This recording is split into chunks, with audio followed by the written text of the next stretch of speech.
Assalamualaikum warahmatullahi wabarakatuh. Perkenalkan, nama saya Aldi Herdiawan dari kelas 10E. Saya akan menjelaskan tentang materi Kingdom Protista. Kingdom Protista memiliki ciri sebagai berikut. Yang pertama, bersifat uniseluler atau disebut juga organisme bersel satu atau tunggal. Yang kedua, hidup secara soliter atau menyendiri, dan ada juga yang berkoloni atau berkelompok. Yang ketiga, bernafas secara aerob dan memiliki mitokondria. Selanjutnya, anggota Kingdom Protista dibagi menjadi 3 jenis, yaitu Protista mirip hewan atau protozoa, yang kedua Protista mirip tumbuhan atau alga, yang ketiga Protista mirip jamur. Protista mirip hewan atau protozoa juga memiliki ciri-ciri, yaitu yang pertama mampu bergerak aktif atau berpindah tempat, yang kedua tidak memiliki dinding sel, yang ketiga berukuran mikroskopis 5-100 UN, yang keempat tubuhnya terdiri atas satu sel atau uniseluler, yang kelima merupakan organisme heterotrof atau tidak mampu membuat makanannya sendiri.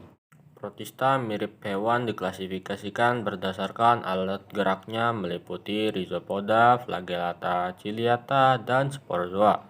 Dengan ciri Rhizopoda adalah bersifat heterotrof, dengan ciri Flagellata adalah alat geraknya berupa flagel, dengan ciri Ciliata memiliki bentuk tubuh tetap, dengan ciri Sporozoa berbentuk bulat panjang dengan nukleus. Di sebelah saya ini ada gambar Amoeba proteus, dan keterangan gambarnya yang ditandai nomor 1 itu adalah vakuola air, yang ditandai nomor 2 adalah pseudopodia, yang ketiga itu ektoplasma, yang keempat endoplasma, yang ditandai nomor 5 itu adalah membran sel, yang nomor 6 vakuola kontraktil, yang ditandai nomor 7 adalah lisosom, yang ke-8 nukleus, yang ke-9 vakuola makanan, yang terakhir ditandai nomor 10 adalah mitokondria. Yang kedua ada flagellata, memiliki ciri sebagai berikut. Yang pertama, memiliki flagel atau bulu cambuk sebagai alat gerak. Yang kedua, umumnya parasit pada hewan dan manusia. Yang ketiga, ada beberapa anggotanya yang hidup secara bebas. Yang keempat, beberapa anggotanya ada yang menyebabkan penyakit pada manusia. Contoh, Trypanosoma gambiense dan Trypanosoma brucei. Ketiga ada Ciliata. Ciliata memiliki ciri sebagai berikut. Yang pertama, memiliki cilia atau rambut getar yang berfungsi sebagai alat gerak. Yang kedua, memiliki bentuk sel yang sistematis. Yang ketiga, memiliki 2 nukleus, yaitu makronukleus dan mikronukleus. Yang keempat, anggotanya ada yang hidup bebas dan ada yang hidup parasit. Contohnya yang hidup bebas seperti Vorticella dan Stentor. Yang keempat ada Sporozoa, memiliki ciri-ciri sebagai berikut. Yang pertama, tidak memiliki alat gerak. Yang kedua, semua anggota filum sebagai parasit pada manusia dan hewan. Yang ketiga, mengambil makanan dengan sporozoik, yaitu dengan menyerap isi inangnya.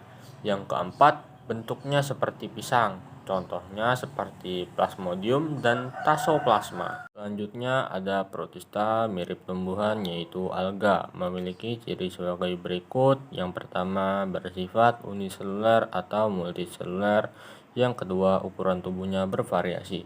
Yang ketiga, memiliki beberapa jenis klorofil atau jaringan pigmen, sehingga berdasarkan pigmentasinya dibedakan atas 1 alga hijau atau chlorophyta, 2 alga merah atau rhodophyta, 3 alga coklat atau phaeophyta, 4 alga emas atau chrysophyta, 5 alga api atau pyrophyta, 6 alga mirip hewan dan tumbuhan atau eulenophyta, yang ketujuh alga diatome atau basialarophyta.